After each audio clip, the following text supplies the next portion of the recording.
Live from New Delhi, you're watching DD India Live, India's voice to the world. I'm Preeti Kaur. Coming up in the next 30 minutes. The seventh and last phase of polling underway in 57 constituencies in 8 states and union territories.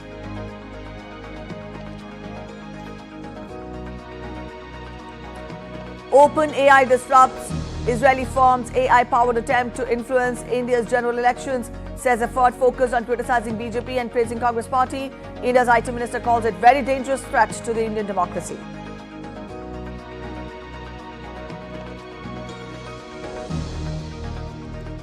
US President Biden unveils new Gaza truce proposal, says it's time for this war to end. Hamas responds positively.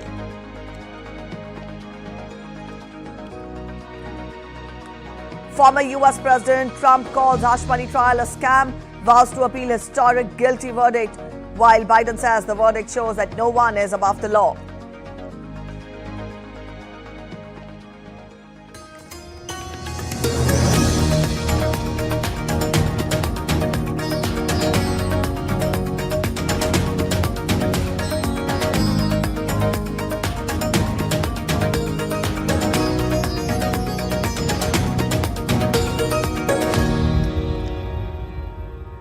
Let's get to the latest on the world's largest election in India.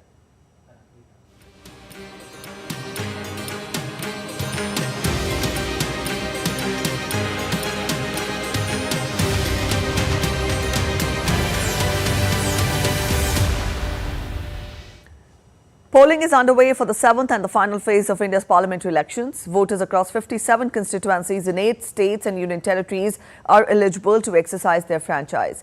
Voting is taking place on all the 13 seats of Punjab, 4 of Himachal Pradesh, 13 constituencies of Uttar Pradesh, 9 in West Bengal, 8 in Bihar, 6 in Odisha and 3 seats in Jharkhand, besides the Union Territory of Chandigarh. Voting began at 7 a.m. and will continue till 6 p.m. local time. Polling for the remaining 42 assembly constituencies of Odisha State Legislative Assembly is also taking place simultaneously. Counting of votes will take place on 4th of June.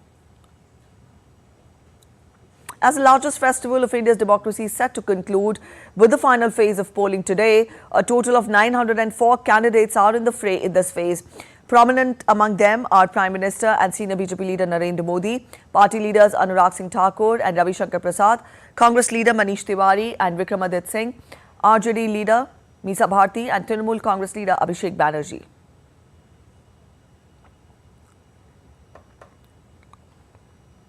All right, Salman Haider is joining us from Patna to get us more. Salman, good morning.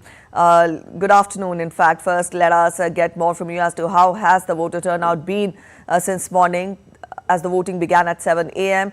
Let us get a sense of the voting percentage, the voter turnout in the 8 seats in Bihar that go to polls today. Yes, Preeti, very good afternoon to you. As you can see, I am at the St. Xavier School, which is nearby Gandhi Maidan here in Patna.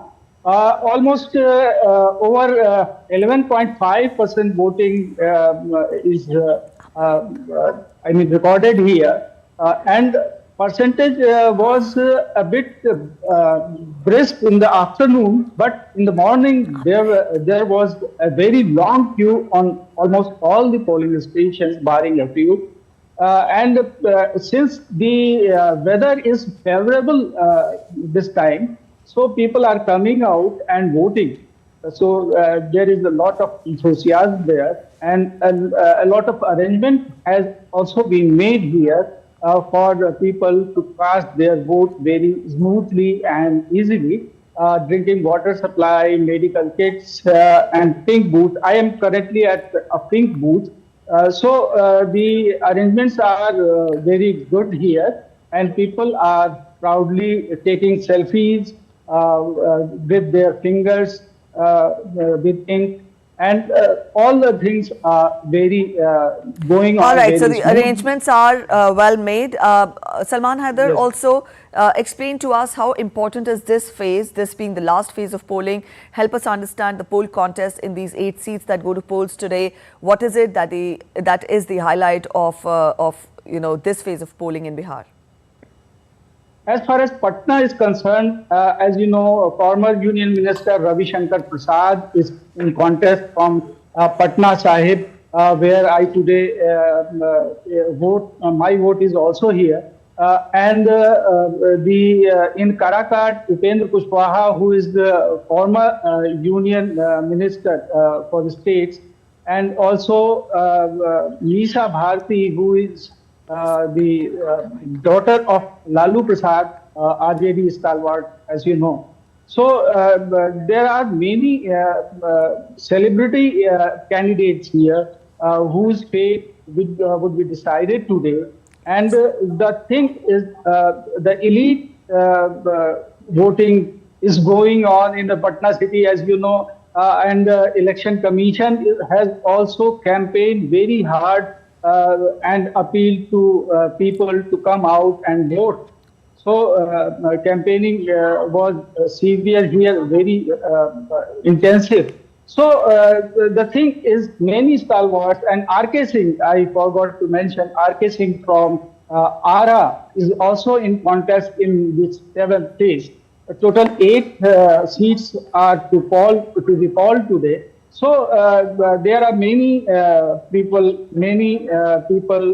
MPs who have been a member of parliament for past consecutive elections are there in the fray. So this phase is also important because in last 2 phases, 16 seats of Bihar has gone to polls.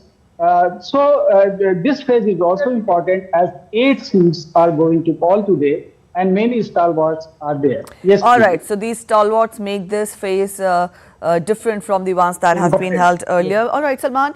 When we talk of the general elections, they are different from the state assembly elections. Now, when we talk of the turnout of the voters, when we talk of the intent of the voters, what did you gauge? What is it that the voter was looking out for this time around? Because as I told you, the general elections basically talk of the issues that are of national importance. So did you interact with the voters? What was their take on what are their expectations? See, Preeti, the 2 elections are very different, assembly and this parliamentary Yes. elections.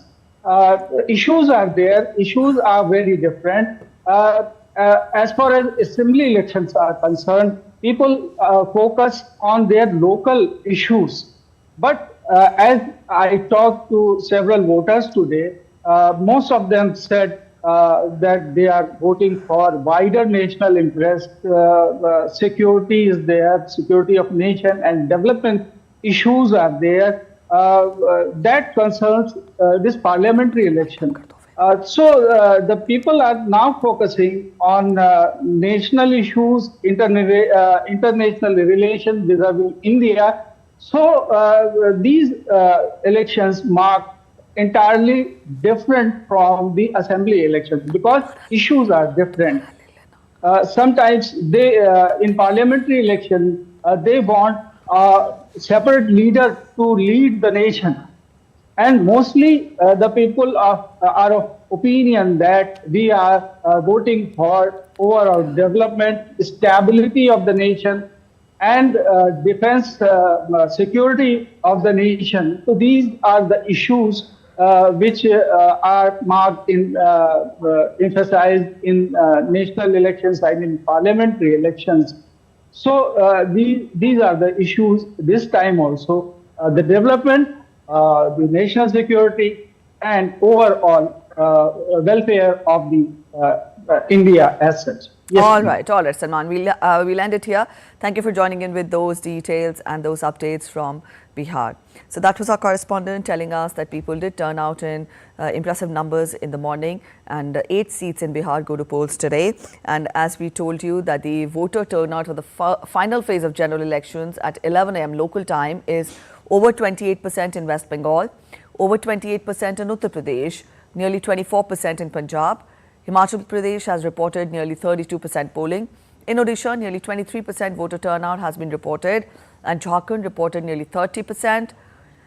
Over 24% polling was witnessed in Bihar, while the Union Territory of Chandigarh reported over 25% voter turnout till 11 a.m.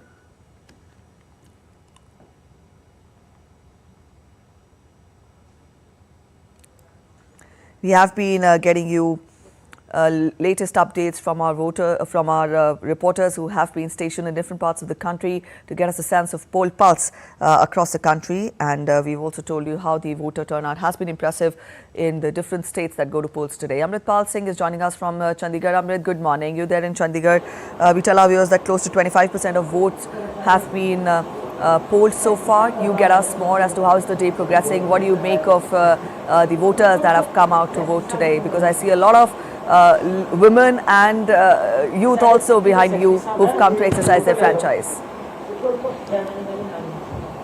That's right. Given the heat, Preeti, I would say 25% till 11 a.m. is a good percentage for Chandigarh. Chandigarh being a union territory and generally considered, the residents of Chandigarh are educated, responsible citizens. So Chandigarh generally polls pretty well when you compare it with other parts of the country. Though, when you compare it to the urban trend, generally urban areas tend to vote less and the rural voting is more. But Chandigarh defies that trend. So I would say 25% till 11 a.m. is a reasonably okay voting percentage for Chandigarh.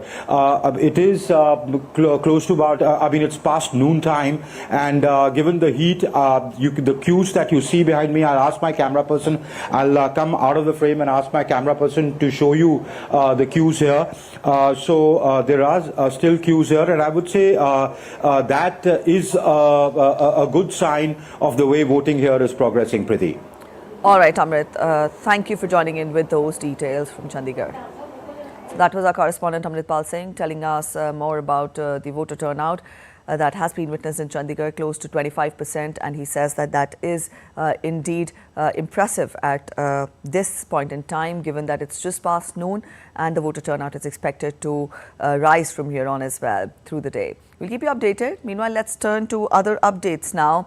US-based AI firm OpenAI has said that they have disrupted actions of an Israeli commercial company trying to influence India's general elections.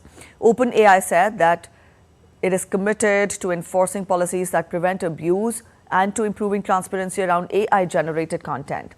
That is especially true with respect to detecting and disrupting covert influence operations which attempt to manipulate public opinion or influence political outcomes without revealing the true identity or intentions of the actors behind them. The firm said that in the last 3 months, it has disrupted 5 covert IOs that sought to use open AI models in support of deceptive activity across the internet. The AI firm said a commercial company in Israel called Stoic, generating content about the Gaza conflict and to a lesser extent the Histadrut trade union organization in Israel and the Indian elections. OpenAI nicknamed this operation as Zero Zeno for the founder of the Stoic School of Philosophy and to reflect the low levels of engagement that its various campaigns attracted. OpenAI called Zero Zeno as for-hire Israeli threat actor, posing anti-Hamas, anti-Qatar, pro-Israel, anti-BJP and pro-Histadrut content across the internet. India's Union Minister Rajiv Chandrasekhar reacted to the revelation made by OpenAI and called it a very dangerous threat to the Indian democracy. In a social media post, Rajiv Chandrasekhar said, and I quote him, "It is absolutely clear and obvious that BJP for India was and is the target of influence operations, misinformation and foreign interference being done by or on behalf of some Indian political parties. This is a very dangerous threat to our democracy. It is clear vested interests in India and outside are clearly driving this and needs to be deeply scrutinized and investigated and exposed." As several Indian states reel under severe heat wave, Maharashtra's Nagpur showed abnormally high temperatures on Friday. The Indian Met Department issued a red alert for severe heat wave conditions in many parts of Rajasthan, Punjab, Haryana, Chandigarh, Delhi, Bihar, Odisha and Jharkhand. Meanwhile, over 50 people have reportedly died due to heat stroke in different parts of the country. You're watching DD India Live. We're heading for a short break. But after the break, Mexico gears up for presidential election marred by a record number of candidate assassinations. The countdown is on for a second attempt to launch Boeing Starliner cruise ship.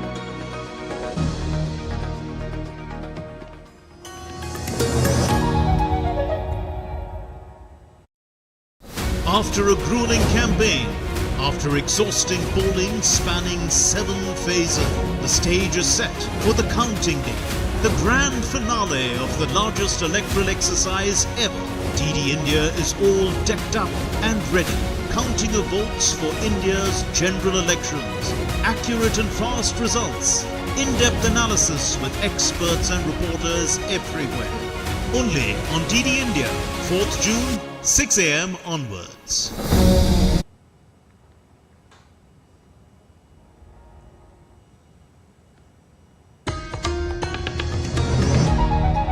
Welcome back. After the break, you're watching DD India Live. The exhibition showcasing renowned Indian artist Krishna Kanhaiya's exquisite new works centered around Lord Krishna was organized in Dubai on Friday.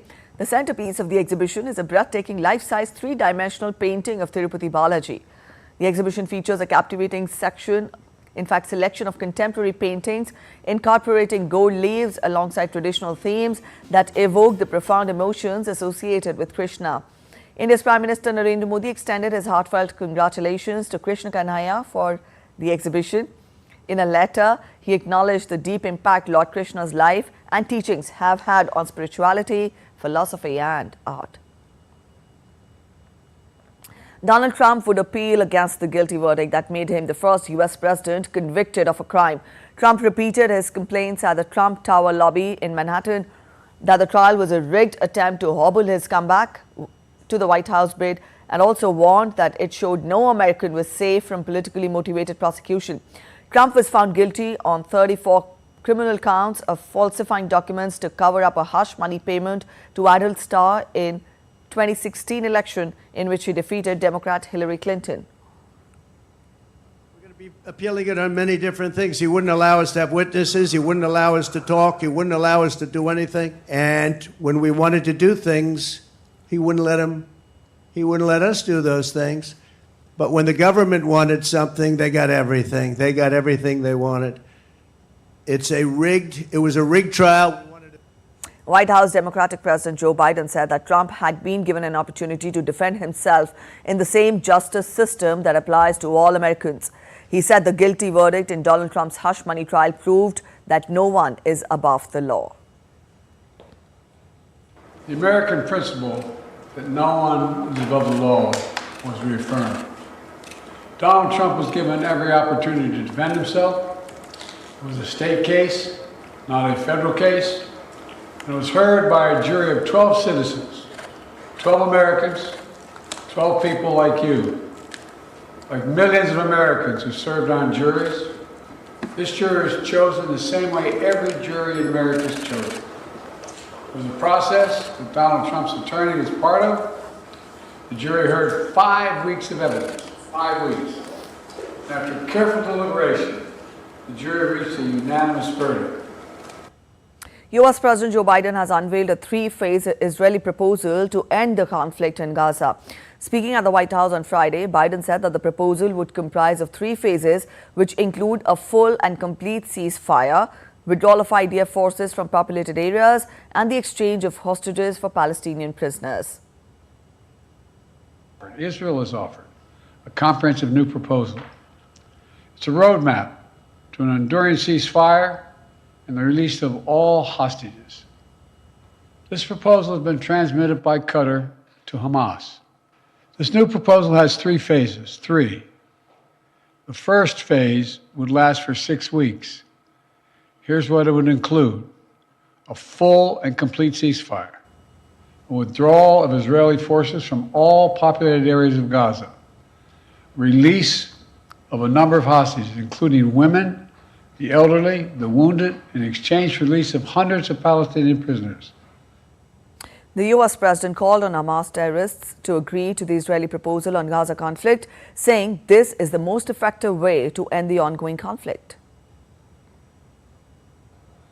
If Hamas fails to fulfill its commitments under the deal, Israel can resume military operations. But Egypt and Qatar have assured me, and they are continuing to work to ensure that Hamas doesn't do that. The United States will help ensure that Israel lives up to their obligations as well. It's time to begin this new stage. For the hostages to come home, for Israel to be secure, for the suffering to stop. It's time for this war to end, for the day after to begin. U.S. Defense Secretary Lloyd Austin on Saturday tried to refocus attention on China's threat in the Indo-Pacific, seeking to alleviate concerns that conflict in Ukraine and Gaza have detracted from America's security commitments in Asia. Austin, who was speaking at the annual Shangri-La Dialogue Security Summit in Singapore, met his Chinese counterpart Doordarshan on Friday in a bid to cool friction over issues from Taiwan to China's military activity in the South China Sea. And America will continue to play a vital role in the Indo-Pacific. Together with our friends across the region that we share. In the United States, across the United States government, across our political landscape, you'll find a strong and bipartisan commitment to the Indo-Pacific. Now, critics and propagandists will still oppose the principles that drive convergence. They will continue to reject the rule of law, and they will try to impose their will through coercion and aggression. Japanese Defense Minister Minoru Kihara and his Chinese counterpart Doordarshan held bilateral talks on Friday on the sidelines of Shangri-La Dialogue in Singapore. Speaking to Dong during the meeting, Kihara addressed the security concerns over China's increasing military activities in the sea and airspace surrounding Japan. South Korean Defense Minister Shin Wok-sik called for China to take a more active role in denuclearization on the Korean Peninsula. Shin said that South Korea trusts the Global Non-Proliferation Treaty, that is the NPT regime, and that a stronger US-South Korean alliance is the answer to North Korea's nuclear development. The U.S. military on Friday said that Yemen's Houthis launched 2 anti-ship ballistic missiles and 1 drone over the Gulf of Aden and 4 drones over the Red Sea. The military said that 3 of the drones fired over the Red Sea were destroyed by U.S. forces and 1 crashed into the sea, while the drone fired over the Gulf of Aden was also destroyed. No damage or injuries were reported in the strikes. Mexico is going to elections on Sunday, which is going to be the bloodiest in its modern history after a candidate running for local office in central Puebla state was murdered on Friday at a political rally. The total number of assassinated candidates has reached 37 ahead of Sunday's vote. Jorge Huerta Cabrera, a candidate who was running for a council seat in the town of Izúcar, was gunned down in the attack. The countdown is on for a second attempt to launch Boeing's Starliner cruise ship on Saturday. Starliner's debut crewed mission was derailed earlier this month by a small helium leak detected in its propulsion system hours before its launch from Florida.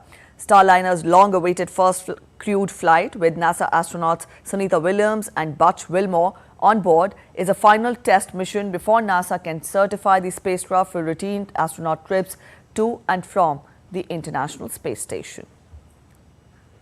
On to sports now. The Paris 2024 Olympic torch was lit on Friday on top of Mont Saint-Michel Abbey, one of France's most visited tourist attractions. The torch travelled from Cherbourg-en-Contenay and Granville to the UNESCO World Heritage Site, with the torch bearers including French astronaut Thomas Pesquet. Some 1,500 torches will be used for the Olympic relay, which began on May 9th and is set to conclude on July 26th. Around 11,000 torchbearers in total will play their part, carrying the flame to its final destination in Paris.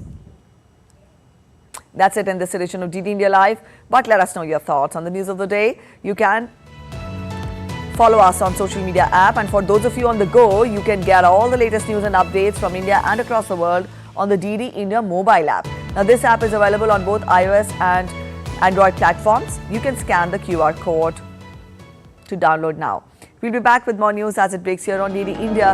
I'm Preeti Kaur signing off, and from all of us here in Delhi, thanks for watching DD India Live.